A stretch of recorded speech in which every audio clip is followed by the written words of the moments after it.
manière, voyez, après, elles sont... C'est un grand jalon, à mon sens, dans l'histoire d'Aldi en France et dans l'histoire de notre collaboration avec le monde agricole et en particulier ce jour 1er avril 2021 avec l'association des producteurs de lait du bassin centre et la laiterie de Saint-Louis de l'Hôtel avec qui nous entretenons depuis des années, je crois depuis au moins 15 ans chez Aldi, une relation constructive. C'est un jalon qui sera suivi par d'autres jalons dans le domaine du lait de consommation dans les semaines à venir, sachant que nous ne vendons que de la marque distributeur en lait, à l'exception des 2 références de lait équitables que sont C'est qui le patron et Fair France, que nous venons de référencer au niveau national en répartissant les volumes sur nos 13 bases régionales afin de garantir une équité de volume entre les 2 labels.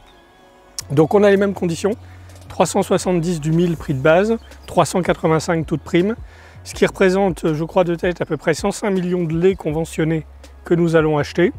Volume croissant puisque nous sommes en train d'intégrer à l'enseigne Aldi à marche forcée les 500 et quelques magasins Leader Price que nous avons repris pour atteindre avant la fin de l'année 1300 magasins en France.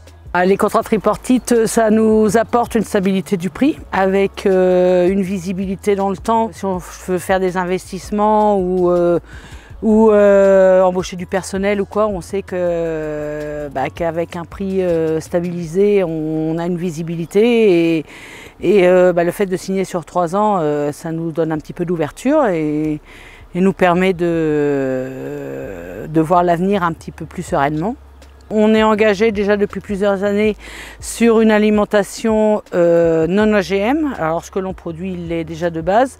Par contre, ce que l'on achète, donc on est attentif à ce qui est introduit sur l'exploitation soit non OGM, du jeune veau jusqu'à l'alimentation de l'ensemble du troupeau. C'est un contrat qui est extrêmement important. D'abord parce que ça a été effectivement comme souvent l'objet d'une rencontre avec Florent Doga, Jean-Marie Malbranc, M. Marcoff, etc. Et c'est la rapidité en fait finalement avec laquelle on a pu s'exprimer. La confiance aussi parce que d'emblée ils nous ont fait confiance par rapport à ce qu'on donnait. Quand je dis nous, c'est les producteurs, c'est l'entreprise, c'est moi aussi en termes de porteur effectivement de ce projet. Ensuite je pense que c'est un tournant important dans la construction de ce que l'on fait nous des laits équitables et des laits tripartites parce que c'est effectivement reconnaître 3 choses qui pour moi sont fondamentales. C'est qu'un producteur doit être justement rémunéré, qu'on doit lui assurer de la durabilité, donc inscrit effectivement ce contrat de 3 ans et puis ensuite qu'on doit travailler à des plans d'amélioration dans différents domaines, donc là alimentation non OGM, lait français, tracé, etc. Donc je pense qu'on est dans une construction qui clairement nous dépasse puisque c'est effectivement la construction entre une entreprise, des producteurs, un distributeur. Le fait de dire que l'alimentation aujourd'hui, ce n'est pas une partie de tout ça, c'est tout ça. La caissière doit avoir autant de satisfaction à vendre ce produit que le transporteur, que le collaborateur qui travaille sur les lignes, que l'agriculture.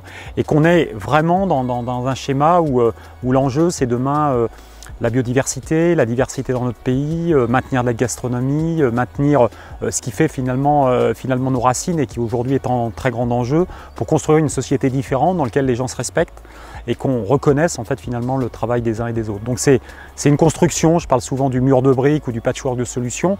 Ben voilà, c'est un nouvel élément qu'on remet effectivement sur la partie de notre construction sur ce monde laitier où je rappelle qu'en 2005 on était quand même au bord d'arrêter. Et on est reparti à zéro avec 90% de notre lait en premier prix et petit à petit on a remonté la pente pour aujourd'hui être peut-être ceux qui portons une autre idée finalement de la relation entre agriculteurs, distributeurs et industriels.